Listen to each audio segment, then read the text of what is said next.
राधे राधे दोस्तों, आज हम सुनेंगे बृहस्पति भगवान की व्रत कथा। इस व्रत को करने से समस्त इच्छाएं पूर्ण होती हैं और बृहस्पति महाराज प्रसन्न होते हैं। धन, विद्या, पुत्र तथा मनोवांछित फल की प्राप्ति होती है। परिवार में सुख तथा शांति रहती है। इसलिए यह व्रत सर्वश्रेष्ठ और अति फलदायक माना जाता है। इस व्रत में केले का पूजन ही करें। कथा और पूजन के समय मन, कर्म और वचन से शुद्ध होकर मनोकामना पूर्ति के लिए बृहस्पति भगवान से प्रार्थना करनी चाहिए। दिन में एक समय ही भोजन करें। भोजन चने की दाल आदि का करें। नमक ना खाएं। पीले वस्त्र पहने। पीले फलों का प्रयोग करें। पीले चंदन से पूजन करें। पूजन के बाद बृहस्पति भगवान की कथा अवश्य सुने। आइए सुनते हैं बृहस्पति भगवान की व्रत कथा। उससे पहले अगर आप हमारे चैनल पर पहली बार आए हैं तो प्लीज़ हमारे चैनल को सब्सक्राइब जरूर करें और साथ ही बेल आइकन को प्रेस करें ताकि आने वाली हर भक्ति वीडियो आप सभी दोस्तों तक जरूर पहुँचे। आइए सुनते हैं बृहस्पति भगवान की व्रत कथा। प्राचीन समय की बात है, एक बड़ा प्रतापी तथा दानी राजा राज्य करता था। वह प्रत्येक गुरुवार को व्रत रखता और पूजन किया करता था। यह उसकी रानी को अच्छा नहीं लगता था। वह ना तो व्रत करती और ना ही किसी को एक भी पैसा दान में देती थी। राजा को भी ऐसा करने से मना किया करती थी। एक समय की बात है कि राजा शिकार खेलने को वन में चले गए। घर पर रानी और दासी थी। उस समय गुरु बृहस्पति भगवान साधु का रूप धारण करके राजा के दरवाजे पर भिक्षा मांगने आए। साधु ने रानी से भिक्षा मांगी तो वह कहने लगी, हे साधु महाराज, मैं इस दान और पुण्य से तंग आ चुकी हूँ। आप कोई ऐसा उपाय बताएं जिससे यह सारा धन नष्ट हो जाए और मैं आराम से रह सकूं। साधु रूपी बृहस्पति देव ने कहा, हे देवी, तुम बड़ी विचित्र हो। संतान और धन से तो कोई दुखी नहीं होता। अगर तुम्हारे पास धन अधिक है तो इसे शुभ कार्यों में लगाओ, जिससे तुम्हारे कुल का भी नाम बढ़ेगा। परंतु साधु की इन बातों से रानी को कोई खुशी नहीं हुई। उसने कहा कि मुझे ऐसे धन की आवश्यकता नहीं है जिसे मैं दान करती फिरूं तथा जिसको रखने और संभालने में मेरा सारा समय नष्ट हो जाए। साधु ने कहा कि यदि तुम्हारी ऐसी इच्छा है तो जैसा मैं बताता हूँ तुम वैसा ही करना। बृहस्पतिवार के दिन तुम घर को गोबर से लीपना, अपने केसों को पीली मिट्टी से धोना, केसों को धोते समय स्नान करना, राजा से हजामत बनाने को कहना, भोजन में मांस मदिरा खाना, कपड़े धोबी के यहाँ धुलने देना। इस प्रकार 7 बृहस्पतिवार करने से तुम्हारा समस्त धन नष्ट हो जाएगा। इतना कहकर साधु बने बृहस्पति भगवान अंतर ध्यान हो गए। साधु के कहे अनुसार करते हुए रानी को केवल 3 बृहस्पतिवार ही बीते थे कि उसकी सारी धन संपत्ति नष्ट हो गई। भोजन के लिए परिवार तरसने लगा। एक दिन राजा रानी से बोला कि हे रानी, तुम यहीं पर रहो, मैं दूसरे देश को जाता हूँ, क्योंकि यहाँ पर मुझे सभी जानते हैं, इसलिए मैं कोई छोटा कार्य नहीं कर सकता। ऐसा कहकर राजा परदेश को चला गया। वहां वह जंगल से लकड़ियां काट कर लाता और शहर में बेचता था। इस तरह वह अपना जीवन व्यतीत करने लगा। इधर राजा के बिना रानी बहुत ज्यादा दुखी रहने लगी। एक समय की बात है, जब रानी और दासी को 7 दिन बिना भोजन के व्यतीत करना पड़ा तो रानी ने अपनी दासी से कहा कि हे दासी, यहाँ पास के नगर में मेरी बहन रहती है, वह बड़ी धनवान है। तो उसके पास जा और कुछ ले आ ताकि हमारा कुछ समय के लिए गुजारा हो जाए। दासी रानी की बहन के पास गई। उस दिन बृहस्पतिवार था। रानी की बहन उस समय बृहस्पतिवार की कथा सुन रही थी। दासी ने रानी की बहन को अपनी रानी का संदेश दिया, लेकिन रानी की बहन ने कोई उत्तर नहीं दिया। जब दासी को रानी की बहन से कोई उत्तर नहीं मिला तो वह बहुत ही दुखी हुई। उसे क्रोध भी आया और वह वापिस आकर अपनी रानी से बोली कि तो आपकी बहन तो बहुत ही घमंडी है, वह छोटे लोगों से बात ही नहीं करती। यह सुनकर रानी ने अपने भाग्य को कोसा। उधर रानी की बहन ने सोचा कि मेरी बहन की दासी आई थी, परंतु मैं उससे नहीं बोली, इससे वह दुखी हुई होगी। अतः कथा सुनकर और पूजन समाप्त करके वह अपनी बहन के घर गई और कहने लगी कि हे बहन, मैं बृहस्पति भगवान की व्रत कथा कर रही थी। तुम्हारी दासी गई, परंतु जब तक कथा होती है, जब तक हम न उठते हैं न बोलते हैं, इसलिए मैं नहीं बोली। कहो दासी क्यों गई थी? रानी बोली, बहन, हमारे घर अनाज नहीं था। ऐसे कहते कहते रानी की आंखों में आंसू आ गए। उसने दासियों समेत भूखा रहने की बात भी अपनी बहन को बता दी। रानी की बहन बोली, बहन देखो, बृहस्पति भगवान सबकी मनोकामनाएं पूर्ण करते हैं। देखो, शायद तुम्हारे घर में भी अनाज रखा हो। यह सुनकर दासी घर के अंदर गई तो वहां उसे एक घड़ा अनाज का भरा मिल गया। उसे बड़ी हैरानी हुई क्योंकि उसे एक बर्तन देख लिया था। उसने बाहर आकर रानी को बताया। दासी रानी से कहने लगी कि हे रानी, जब हमको भोजन नहीं मिलता तो हम व्रत किया करते हैं, इसलिए क्यों ना इनसे इस व्रत की विधि पूछ ली जाए, तो हम भी इस व्रत को कर लिया करेंगे। दासी के कहने पर रानी ने अपनी बहन से बृहस्पतिवार व्रत के बारे में पूछा। उसकी बहन ने बताया, बृहस्पतिवार के व्रत में चने की दाल और मुनक्के से विष्णु भगवान का केले की जड़ में पूजन करे तथा दीपक जलाए, पीला भोजन करे तथा कथा सुने। इससे गुरु भगवान प्रसन्न होते हैं और मनोकामनाएं पूर्ण करते हैं। व्रत और पूजन की विधि बताकर रानी की बहन अपने घर लौट आई। रानी और दासी दोनों ने निश्चय किया कि बृहस्पति देव भगवान का पूजन जरूर करेंगे। 7 रोज जब बृहस्पति भगवान का व्रत आया तो उन्होंने व्रत रखा। गुड़साल में जाकर चना और गुड़ बीन लाई और उसकी दाल से केले की जड़ तथा विष्णु भगवान का पूजन किया। अब पीला भोजन कहाँ से लाए? दोनों बड़ी दुखी हुई, परंतु उन्होंने व्रत किया था इसलिए गुरु भगवान प्रसन्न थे। एक साधारण व्यक्ति के रूप में वो 2 थालों में सुंदर भोजन लेकर आए और दासी को देकर बोले कि हे दासी, यह भोजन तुम्हारे और तुम्हारी रानी के लिए है, तुम दोनों ग्रहण करना। दासी भोजन पाकर बड़ी प्रसन्न हुई। उसने रानी को सारी बात बताई। उसके बाद से वे प्रत्येक बृहस्पतिवार को गुरु भगवान का व्रत और पूजन करने लगी। बृहस्पति भगवान की कृपा से उनके पास धन हो गया, परंतु रानी पहले की तरह फिर से आलस्य करने लगी। तब दासी बोली, देखो रानी, तुम पहले भी इसी तरह आलस्य करती थी, तुम्हें धन के रखने से कष्ट होता था, इस कारण हमारा सारा धन नष्ट हो गया था। अब गुरु भगवान की कृपा से हमें धन मिला है तो फिर तुम आलस्य करती हो। बड़ी मुसीबतों के बाद हमने यह धन पाया है, इसीलिए हमें दान पुण्य करना चाहिए। अब तुम भूखे मनुष्यों को भोजन कराओ, प्याऊ लगवाओ, ब्राह्मणों को दान दो, कुआं, तालाब, बावड़ी आदि का निर्माण कराओ, मंदिर, पाठशाला बनवाकर ज्ञान दान दो, कुंवारी कन्याओं का विवाह करवाओ, अर्थात धन को शुभ कार्यों में खर्च करो, जिससे तुम्हारे कुल का यश बढ़ेगा और तुम्हें स्वर्ग की प्राप्ति होगी और पितर भी प्रसन्न होंगे।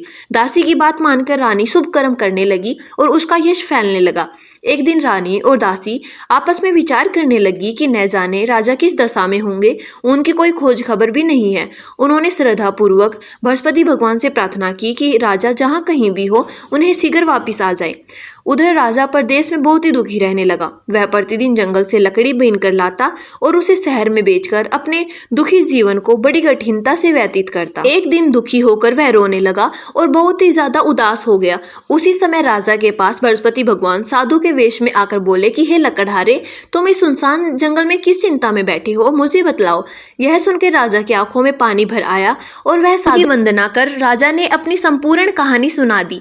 महात्मा स्वभाव से ही दयालु होते हैं। वे राजा से बोले, हे राजा, तुम्हारी पत्नी ने बृहस्पति भगवान के प्रति अपराध किया था, जिस कारण तुम्हारी यह दशा हुई है। लेकिन अब तुम किसी प्रकार की चिंता मत करो। देखो, शायद तुम्हारी पत्नी ने बृहस्पति भगवान का व्रत करना शुरू कर दिया है। अब तुम भी बृहस्पतिवार का व्रत करके चने की दाल व गुड़ जल के लोटे में डालकर केले का पूजन करो तथा फिर कथा कहो या सुनो। भगवान तुम्हारी सब मनोकामनाओं को पूर्ण करेंगे। साधु की बात सुनकर राजा बोला, हे प्रभु, लकड़ी बेचकर मुझे इतना पैसा नहीं बचता जिससे मैं भोजन करने के उपरांत कुछ बचा सकूं। मैंने रात्रि में अपनी रानी को व्याकुल होते देखा है। मेरे पास कोई साधन भी नहीं है जिससे मैं उसका समाचार जान सकूं। फिर मैं कौन सी कहानी कहूं, यह भी मुझको मालूम नहीं है। साधु ने कहा, हे राजा, मन में बृहस्पति भगवान के पूजन व्रत का निश्चय करो, वे स्वयं तुम्हारे लिए कोई राह बना देंगे। बृहस्पतिवार के दिन तुम रोजाना की तरह लकड़ियां लेकर शहर में जाना, तुम्हें रोज से 2 गुना धन मिलेगा, जिससे तुम भली भांति भोजन कर लोगे तथा बृहस्पति भगवान की पूजा का सामान भी आ जाएगा। जो तुमने बृहस्पतिवार की कहानी के बारे में पूछा है वह इस प्रकार है, आइए मैं सुनाता हूँ। बृहस्पति देव की कहानी। प्राचीन काल में एक बहुत ही निर्धन ब्राह्मण था। उसके कोई भी संतान नहीं थी। वह नित्य पूजा पाठ करता। उसकी स्त्री ना स्नान करती थी और ना ही पूजा पाठ करती थी। प्रातःकाल उठते ही सर्वप्रथम भोजन करती, बाद में कोई अन्य कार्य करती थी। ब्राह्मण देवता बहुत ही दुखी रहते थे। पत्नी को बहुत ही समझाते, किंतु उसका कोई परिणाम नहीं निकलता था। भगवान की अनुकंपा से एक समय ब्राह्मण की पत्नी गर्भवती हुई और 10वें महीने में एक सुंदर कन्या का जन्म हुआ। निर्धन ब्राह्मण कन्या के जन्म से बहुत ही दुखी हुआ। धीरे धीरे ब्राह्मण की कन्या बड़ी होने लगी। बचपन से ही उस कन्या की रुचि भगवान विष्णु की पूजा में थी। वह प्रातःकाल उठते ही स्नान आदि करके भगवान विष्णु की पूजा करके मंदिर जाती थी। बृहस्पतिवार को व्रत करके विधिवत पूजा पाठ करती थी। पूजा पाठ करने के बाद वह पढ़ने के लिए पाठशाला में जाती थी। घर से चलते हुए वह मुट्ठी भर जौ के दाने साथ लेकर जाती और पाठशाला के रास्ते में थोड़े थोड़े जौ गिराती जाती थी। जब वह पाठशाला से घर लौटती तो वह जौ के दाने सोने में बदले हुए मिलते थे। लड़की सभी सोने के दाने बीन लाती थी। एक दिन जब वह सोने के दानों को साफ कर रही थी तो उसकी माँ ने कहा, बेटी, सोने के दाने साफ करने के लिए सोने का सूप भी होना चाहिए। अगले दिन बृहस्पतिवार था। उसने भगवान बृहस्पति देव की पूजा करते हुए भगवान से प्रार्थना की कि हे भगवान, यदि मैंने आपका व्रत विधिवत किया हो तो मुझे सोने का सूप दे दो। बृहस्पति भगवान ने उसकी मनोकामना पूर्ण करने का वचन दिया। पाठशाला से लौटते समय उसे रास्ते में सोने का सूप पड़ा हुआ मिला। घर लौटकर सोने का सूप अपनी माँ को दिखाकर वह सोने के दाने उसमें साफ करने लगी। उसी समय नगर का राजकुमार उसके घर से आगे से गुजरा तो उस सुंदर लड़की को सोने के जौ साफ करते हुए देखकर उस पर मोहित हो गया। महल में लौटकर राजकुमार ने राजा से उस लड़की से विवाह करने की इच्छा प्रकट की तो राजा ने ब्राह्मण को महल में बुलाकर राजकुमार से उसकी लड़की के विवाह की बात कही। ब्राह्मण तैयार हो गया। धूमधाम से उस लड़की का विवाह राजकुमार से हो गया। दुल्हन बनकर ब्राह्मण की लड़की महल में चली गई। लड़की के चले जाने के बाद ब्राह्मण फिर से निर्धन हो गया। उसे कई कई दिन भोजन भी नहीं मिलता था। बहुत ही दुखी होकर ब्राह्मण एक दिन अपनी लड़की के पास गया। उसने अपने पिता से निर्धनता का समाचार सुनकर बहुत सारा धन देकर पिता को विदा किया। उस धन से ब्राह्मण के कुछ दिन तो ऐशो आराम से निकल गए, लेकिन जल्दी से भूखे मरने की हालत हो गई। ब्राह्मण अपनी लड़की से धन लेने के लिए वापस गया, लेकिन इस बार लड़की ने पिता की बुरी हालत देखकर कहा कि पिताजी, आखिर आप कब तक मुझसे ऐसे धन मांगकर अपना जीवन यापन करेंगे? आप ऐसा कोई उपाय क्यों नहीं करते जिससे कि आपके घर में भी धन संपत्ति आ जाए? ब्राह्मण ने कहा, मैंने तेरी माँ को बहुत ही समझा लिया, पर उसकी समझ में कुछ नहीं आता। उसका फुडाड़ापन नष्ट हो तो घर की निर्धनता भी दूर हो जाए। तब कुछ सोचकर लड़की ने पिता से कहा, पिताजी, आप कुछ दिनों के लिए माँ को मेरे पास छोड़ जाओ। तब कुछ सोचकर ब्राह्मण अपनी पत्नी को लड़की के पास महल में छोड़ आया। लड़की ने अपनी माँ को कहा, माँ, तुम प्रातःकाल उठकर स्नान आदि करके भगवान विष्णु की पूजा अवश्य करना। पूजा करने से तुम्हारी निर्धनता अवश्य दूर हो जाएगी। लेकिन उसकी माँ ने उसकी कोई बात नहीं मानी। तब क्रोधित होकर लड़की ने अपनी माँ को एक कक्ष में बंद करा दिया। सूर्य उदय के समय माँ को उठाकर जबरदस्ती उसे स्नान कराया और फिर मंदिर में ले जाकर भगवान बृहस्पति देव की पूजा कराई। कुछ दिनों तक ऐसा करने से माँ की बुद्धि में परिवर्तन हुआ और वह स्वयं बृहस्पति भगवान का व्रत रखने लगी। उसके व्रत रखने से ब्राह्मण के घर में भगवान विष्णु की अनुकंपा से धन की वर्षा होने लगी। दोनों पति पत्नी धन संपत्ति पाकर आनंद पूर्वक जीवन यापन करते हुए विष्णु धाम को चले गए। लकड़हारा बने राजा ने उन साधु से भगवान बृहस्पति देव की यह कथा सुनकर बृहस्पतिवार का व्रत करके भगवान विष्णु की पूजा की। उस दिन से उसके सभी कलेश दूर हो गए। लेकिन अगले दिन बृहस्पतिवार को कामकाज में अधिक व्यस्त रहने के कारण उसने बृहस्पति देव जी का व्रत नहीं किया। भगवान बृहस्पति देव लकड़हारे से क्रोधित हो गए और उसे भूल की सजा दी। उस दिन नगर के राजा ने नगर में घोषणा करके सबको सूचित किया, प्रत्येक नागरिक मेरे महल में भोजन करने आए, जो नहीं आएगा उसके अपराधी मानकर दंड दिया जाएगा। लकड़हारा बने राजा ने उस नगर के राजा की घोषणा तो सुनी, लेकिन जंगल से लकड़ी काट कर लाने और उन्हें बेचने में देर हो जाने के कारण वह समय पर महल में भोजन करने नहीं जा सका। अतः राजा के सैनिक लकड़हारे को पकड़कर महल में ले गए। राजा ने उसे महल में एक कक्ष में बैठाकर भोजन कराया। उस कक्ष में एक खूंटी पर रानी का हार लटका हुआ था। लकड़हारा अकेला उस कक्ष में भोजन कर रहा था। तभी उसने एक आश्चर्यजनक घटना घटती देखी। देखते ही देखते वह खूंटी रानी के हार को निगल गई। थोड़ी देर के बाद राजा ने हार को गायब देखा तो लकड़हारे को कारावास में डलवा दिया। लकड़हारा मन ही मन अपने भाग्य को कोसने लगा। तभी उसे जंगल में मिले साधु का स्मरण हो आया। थोड़ी देर के बाद बृहस्पति भगवान सन्यासी के रूप में उसके सामने प्रकट हुए और कहा, हे लकड़हारे, तूने भगवान बृहस्पति देव की पूजा नहीं की, इसी कारण तुम्हें यह कष्ट हुआ है। लेकिन अब तुम चिंता मत करो। बृहस्पतिवार के दिन कारागार के दरवाजे पर तुम्हें कुछ पैसे पड़े मिलेंगे। उन पैसों से भगवान बृहस्पति देव का व्रत करके उनकी पूजा करोगे तो तुम्हारे सारे दुख नष्ट हो जाएंगे। बृहस्पतिवार के दिन दरवाजे पर पड़े मिले पैसों से चने और गुड़ मंगाकर लकड़हारे ने बृहस्पतिवार की व्रत कथा कही तो बृहस्पति भगवान ने प्रसन्न होकर उस नगर के राजा को सौपन में लकड़हारे को कारागार से मुक्त होने का आदेश दिया। सुबह राजा ने अपने कक्ष में आकर देखा तो खूंटी पर रानी का हार लटका हुआ था। राजा ने लकड़हारे को मुक्त कर दिया और उसे धन और आभूषण देकर विदा किया। लकड़हारा बना राजा उस नगर से चलकर अपने नगर में पहुंचा तो उस नगर में कुएं, धर्मशाला, बाग बगीचे देखकर बहुत ही प्रसन्न हुआ। राजा ने किसी से पूछा कि ये कुएं, धर्मशाला किसने बनवाई है। सबने यह बताया कि ये रानी और उसकी दासी ने बनवाई है। राजा महल में पहुंचा तो उसका बहुत ही भव्य स्वागत किया गया। तब राजा ने निश्चय किया कि सप्ताह में एक बार तो बृहस्पति भगवान का व्रत सभी करते हैं, मैं प्रतिदिन व्रत किया करूंगा और दिन में 3 बार व्रत कथा कहा करूंगा। अब राजा हर समय दुसाले में चने की दाल बांधे रहता और दिन में 3 बार बृहस्पति भगवान की व्रत कथा कहता। कुछ दिनों के बाद राजा को अपनी बहन की याद आई। एक दिन घोड़े पर सवार होकर राजा अपनी बहन से मिलने के लिए चल दिया। अभी राजा नगर के बाहर ही पहुंचा था कि उसने कुछ लोगों को शव ले जाते हुए देखा। उसने उन लोगों से कहा कि अरे भाई, शव ले जाने से पहले मुझसे बृहस्पति भगवान की व्रत कथा सुन लो।